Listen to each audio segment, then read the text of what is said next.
Have you ever reached a point in life where things that once seemed so important suddenly don't matter at all anymore?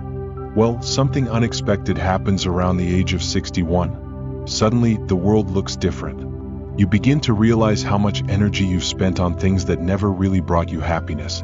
What if the very things you've held on to for decades, relationships, habits, even old dreams, are actually holding you back? Imagine waking up one day and seeing everything with fresh eyes. It's liberating but also unsettling. Today we'll uncover 10 surprising things that stop making sense after 61, and trust me, number 7 will challenge everything you've believed. Ready to rethink it all? Let's dive in. At 61, everything shifts. Priorities change, and suddenly you see life for what it really is. But here's the catch: not everyone embraces that change. Many cling to old ways, outdated beliefs, and toxic patterns that no longer serve them. They keep fighting battles they've outgrown, like wearing armor for a war that ended decades ago. Let's start with relationships. Think about this: how many relationships in your life truly nurture you? And how many drain your energy, leaving you feeling small, unseen, or even used? Sometimes it's an old friend who never really supported you. Other times it's a family member who criticizes everything you do.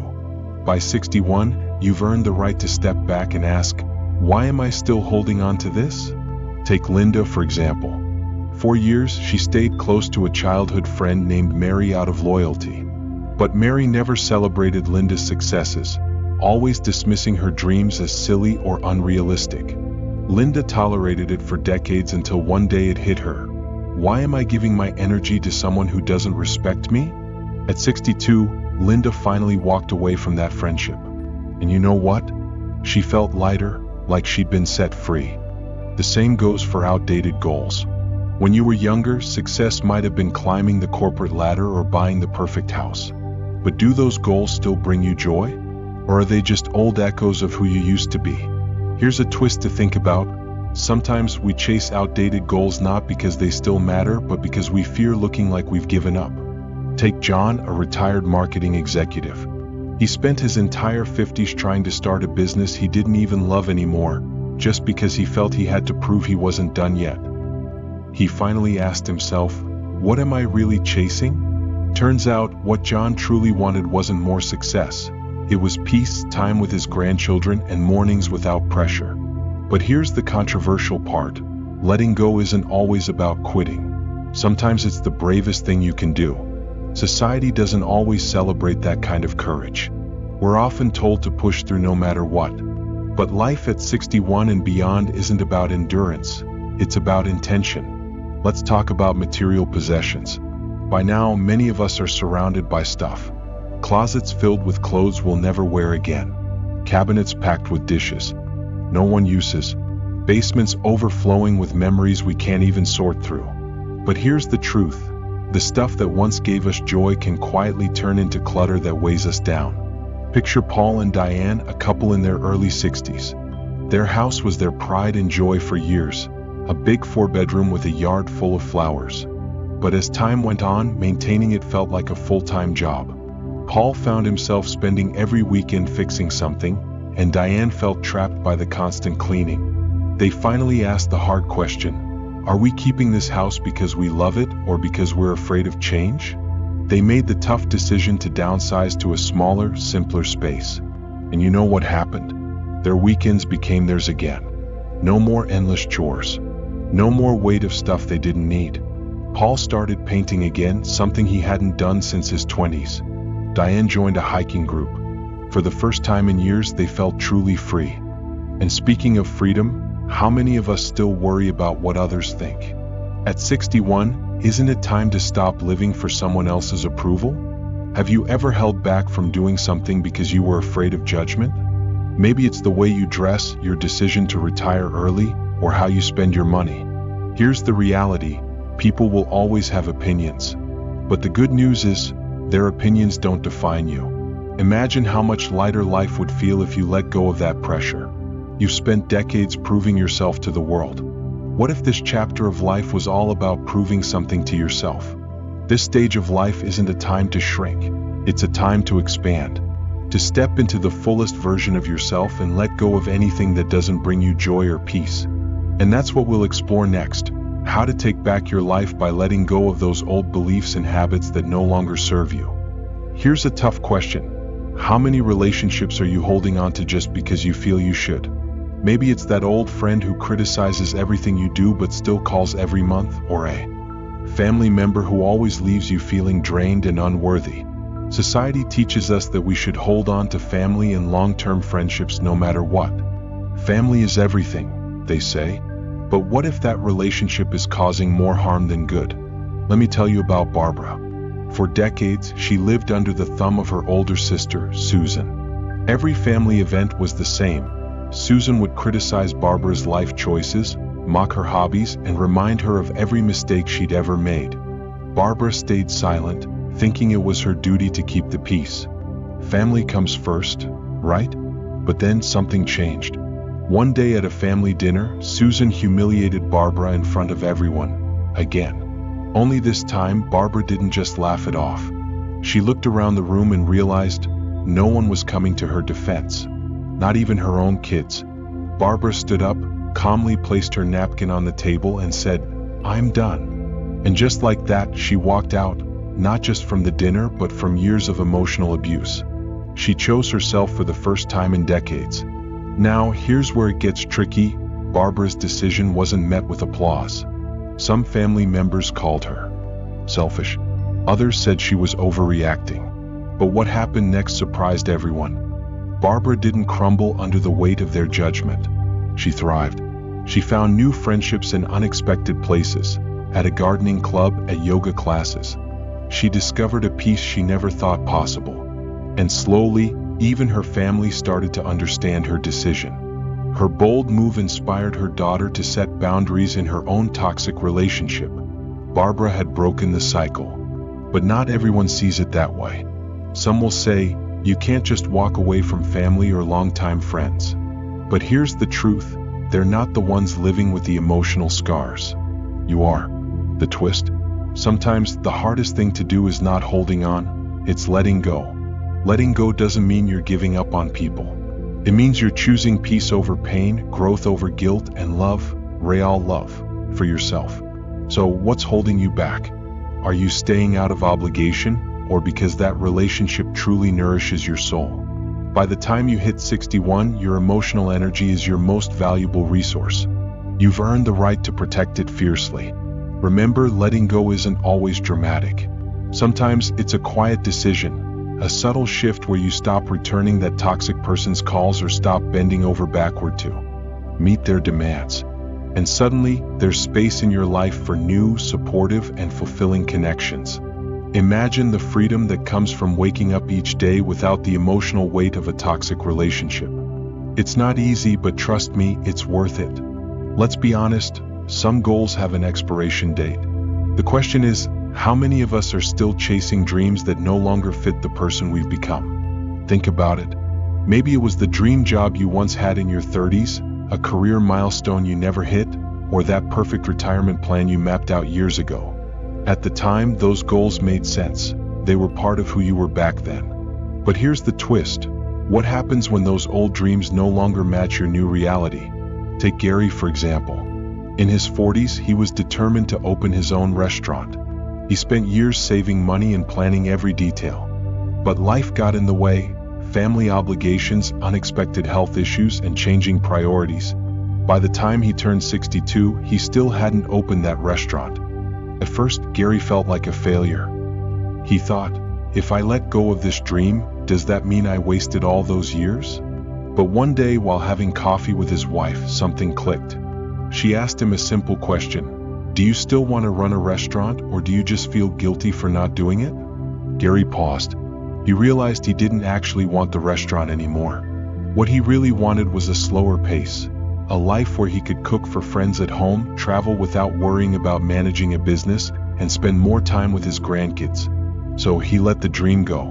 But here's the plot twist. Letting go didn't feel like failure, it felt like freedom. And ironically, once he released that outdated goal, new possibilities opened up. Gary started teaching cooking classes in his community and became a local favorite. His passion for food was still alive, but now it fit his new life perfectly. Here's the hard truth.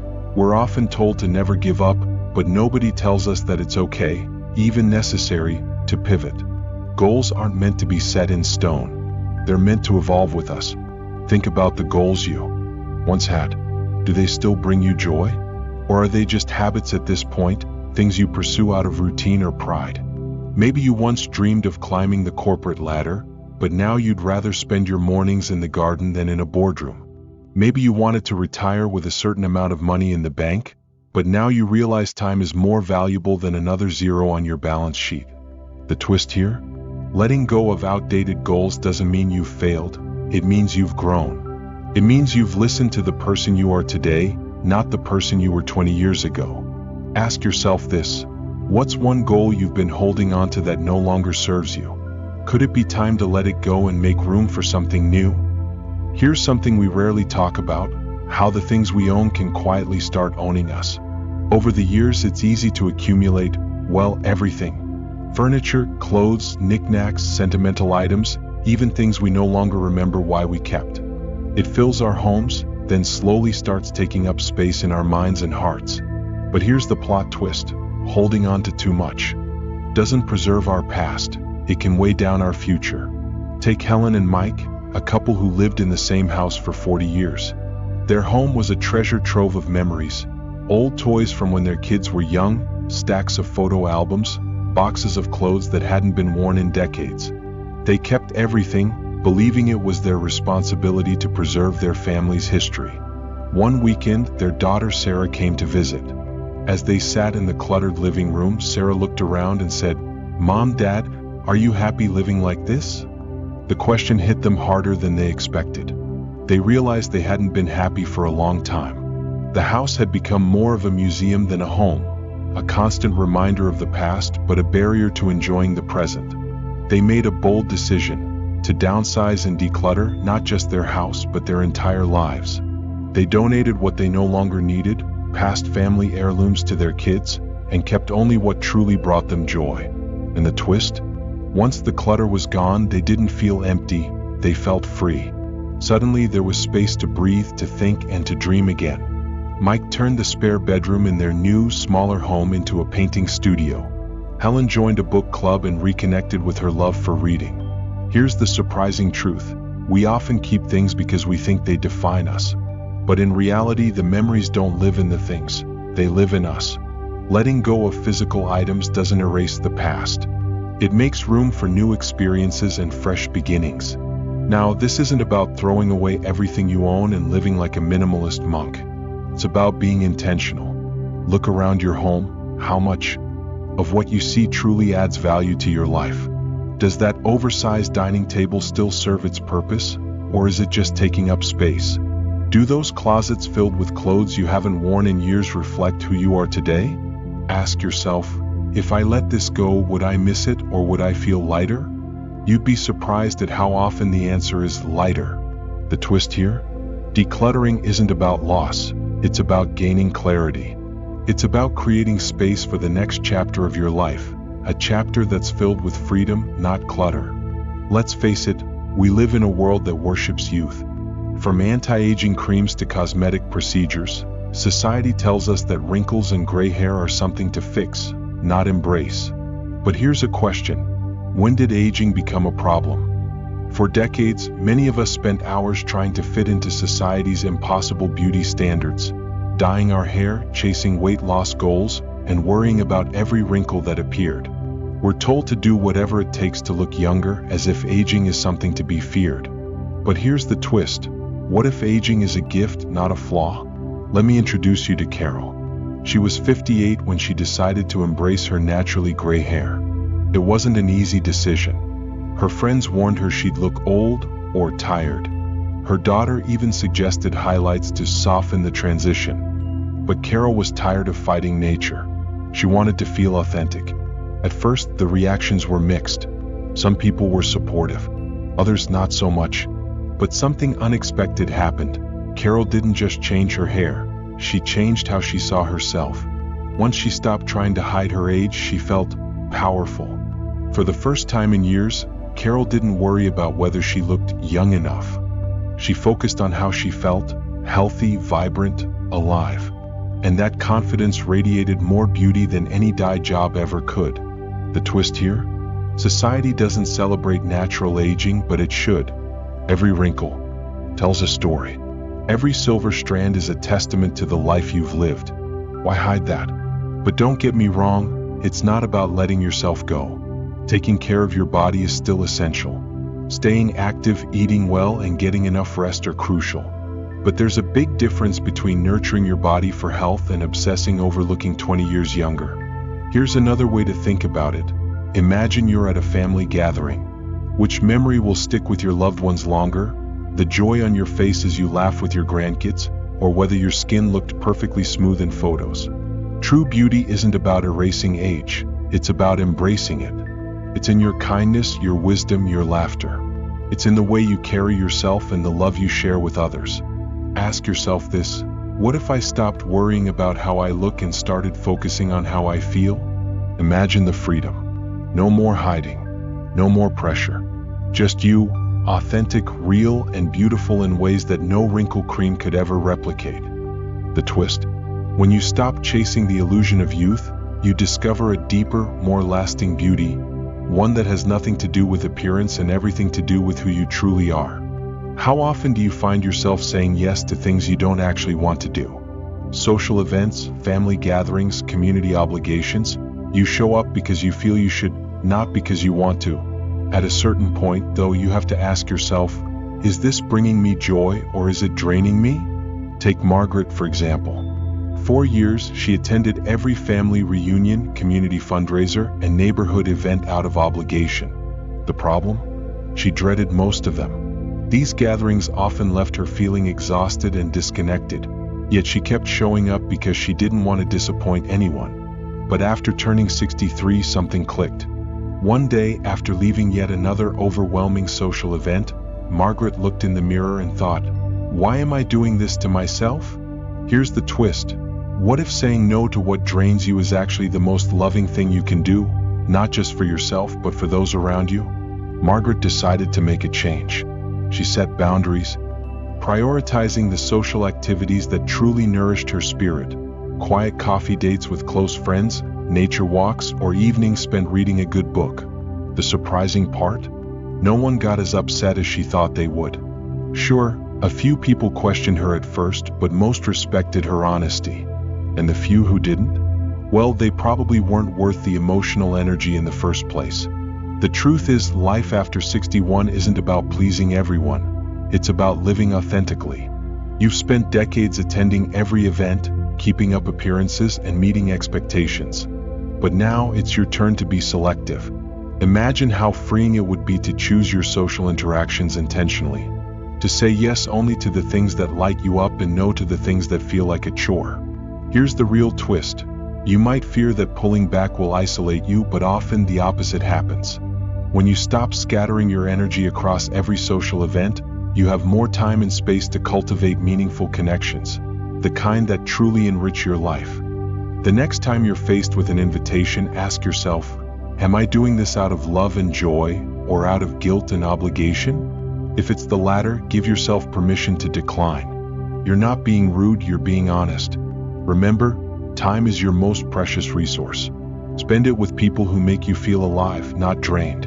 Choose experiences that fill you up, not wear you down. Because at the end of the day, it's not the number of events you attend that matters, it's the quality of the moments you create with the people who truly matter to you. Comparison is a thief, and it steals more than just happiness. It robs you of your peace, your confidence, and your ability to truly appreciate your own journey. At this stage in life, you might find yourself comparing your retirement plans, health, or family life to others. They're traveling the world while I'm still figuring things out, or why does their family seem so much closer than mine? But here's the truth, every life is unique. Comparing yours to someone else's is like comparing apples to oranges. No one's journey is exactly the same. Take Richard, for example. He spent years comparing himself to his old college friend, Tom, who seemed to have it all.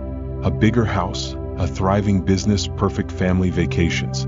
Richard felt like he was constantly falling behind. But when they reconnected at a reunion, he learned something surprising. Tom confided that his life wasn't as perfect as it looked. His business had almost gone under, and his perfect family life was far more complicated than anyone knew. Richard realized how much time he'd wasted feeling inadequate over an illusion. Here's the twist. The image you see of others is rarely the full story. The highlight reel never shows the behind-the-scenes struggles. So why compare it all? Instead of measuring your life against someone else's, focus inward. Reflect on how far you've come. Celebrate the battles you've fought and won. Ask yourself, am I living a life that feels true to me? That's the only comparison that matters. And here's a little secret. The only person you need to be better than is the person you were yesterday. Let go of measuring your worth by someone else's yardstick. When you stop comparing, you'll find contentment right where you are. We spend so much time focusing on physical health, but what about mental and emotional well-being? Lionel, here's the truth. Meant to take Nancy, who always prioritizing your emotional health isn't weakness, it's strength. Talk to someone, join a group, or take up a mindfulness practice. Your well-being matters. For years, you've probably put everyone else first, your family, friends, career. But now it's your time. Yet many still feel guilty for prioritizing their own happiness. Take Robert, who always helped everyone else before himself. At 65, he decided to take a solo road trip, a lifelong dream. His family called it selfish at first, but something amazing happened. When he returned, he was recharged, happier, and more present with his loved ones. Here's the twist. Taking care of yourself allows you to give more to others. Self-care isn't selfish, it's essential.